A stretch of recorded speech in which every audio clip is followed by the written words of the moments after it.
Welcome everyone to the second edition.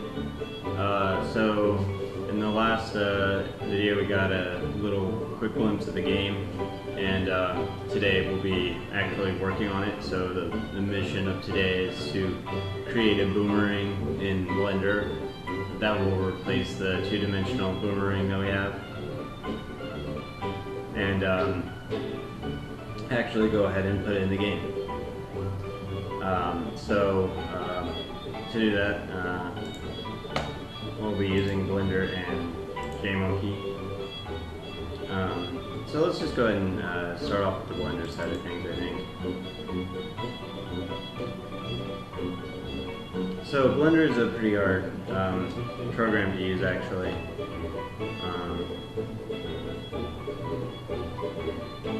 So actually, I think what I'll do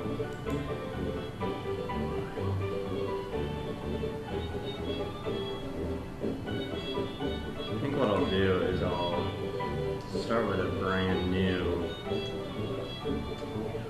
project, and I'll go ahead and delete that. Actually, go ahead and delete everything. So the way you select stuff in Blender is by hitting A, and then you can hit the delete key to delete. Blender's really heavy on key spacing.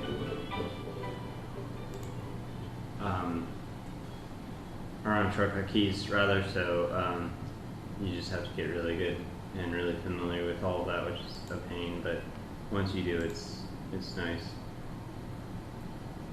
So we had a mesh, you can add a plane. This is a really kind of common technique people use to start modeling, is just to start with a plane. So I'm going to scale it by hitting S, and then you can see it'll scale in any direction. I want to make it kind of more rectangular, so I'm just going to scale on the Y by hitting Y, and then you can see I'm kind of able to drag it out a little bit. So I'm going to drag it out that way, and then scale in the X and shrink it in. So excuse me, this is kind of tricky too. You want to make sure that your mouse is actually in a good position. You'll see, Blender takes a lot of getting used to. And I think I'm having trouble shrinking it in this direction too because of the camera.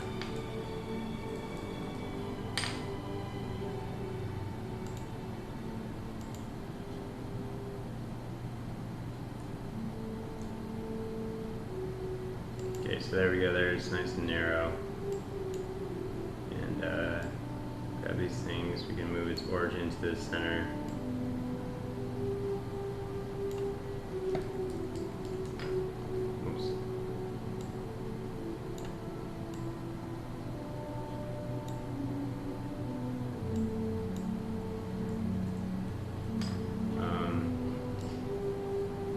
Harder than it looks, folks.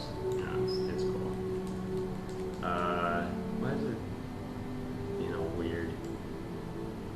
I guess it doesn't really matter where we have it. I like to keep things kind of around the origin, though. It helps when you're dealing with scaling later when you put it into the video game to actually use the scaling that's in Blender, so that huge objects aren't really tiny, and really tiny objects aren't huge. You can obviously make small objects really big, like the boomerang. We don't need to make it completely tiny. We can make it with some detail and have it nice and big on the screen, and then scale it down into the game. But generally speaking, things that have less detail are things that are smaller, and you can go ahead and just make them smaller.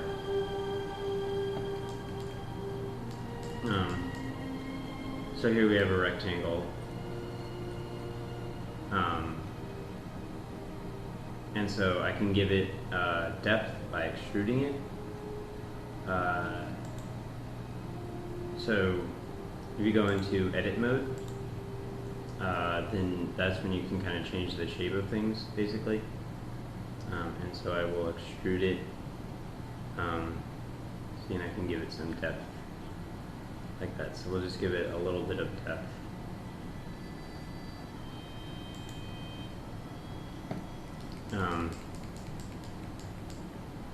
And then I can select this face here, the front face. Okay, so right now it's selecting vertices.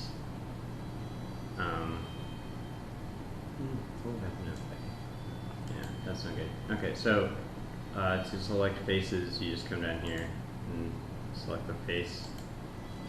And extrude is E, so extrude will just kind of push out whatever you have. So push out something that's kind of like that.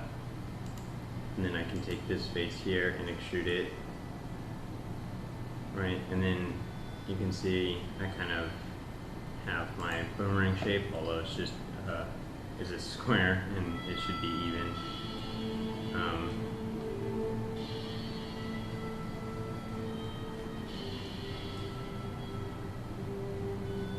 I don't care if it's perfect. The video game is so cartoonish and stuff. It really doesn't matter when things get weird. So there is like, you know, your a really basic boomerang, right? And it just has like very low polygon count. But still, I mean, it's, you know, if it was correctly painted, which you can use transparency to when you're painting things, you got to keep that in mind. So you can make the edges look round and stuff just with the transparency, just with the painting. But we can go ahead and give it a little bit more detail, try and make it, you know, a little bit more roundish, I guess, just for the sake of making it a little better. So again, just kind of extrude on things a little bit.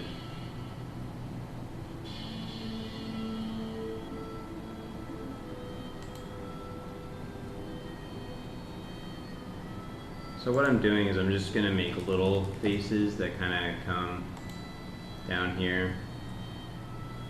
And then later I'll kind of be able to use clay to push those around. So Blender, it likes to think that,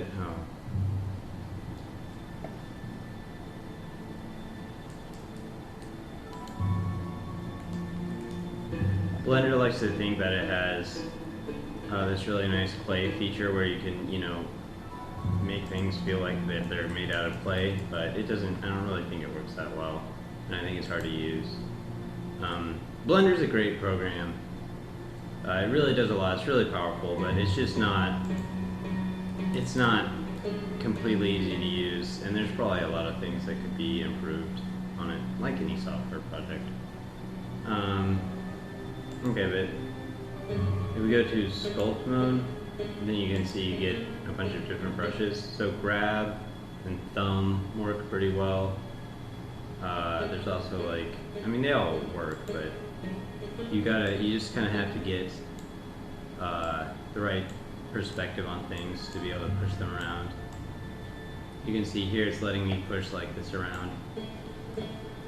Pretty easy, but it depends on the angle that you're looking at it. So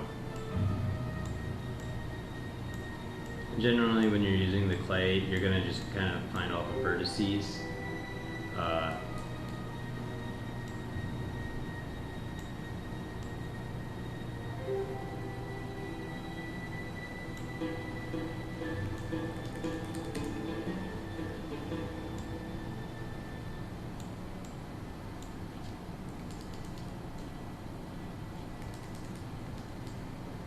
So see, just giving it a little bit more shape kind of helps, like that.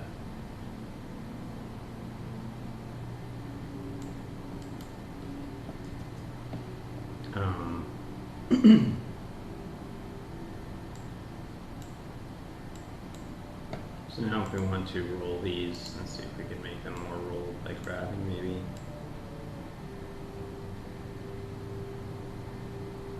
That's kind of good.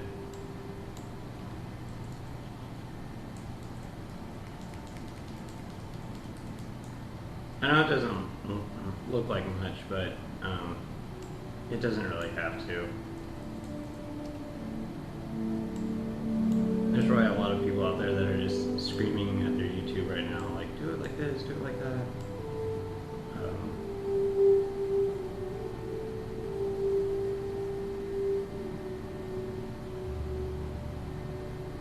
So we can make that come to a point.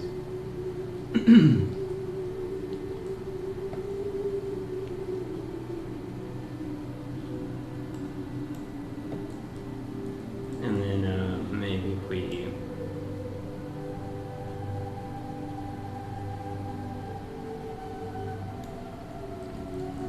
push these, we can make it not so square.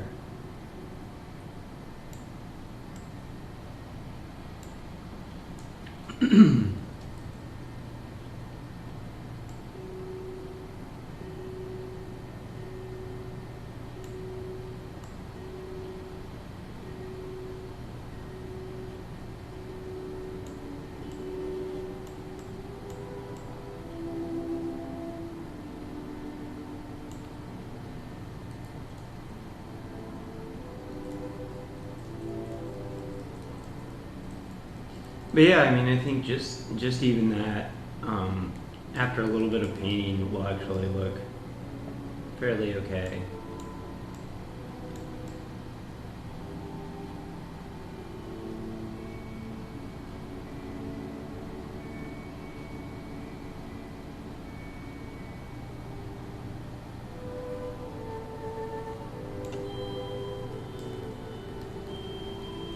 Yeah, that's fine. So I'm not going to do any UV mapping or anything yet. I'm going to do that all in the code because I already have some things for it, and I might change it, so I'll explain more of that later. So for now, what we're going to want to do is just save it. So let's just save as. And you can see I'm going to save it into my models directory, just directly into the game. And so we'll call it boom.blend. And save. And for technical reasons, I guess I'll stop here, and then we can pull that into JMonkey in just a second. Okay, cool. See you next time.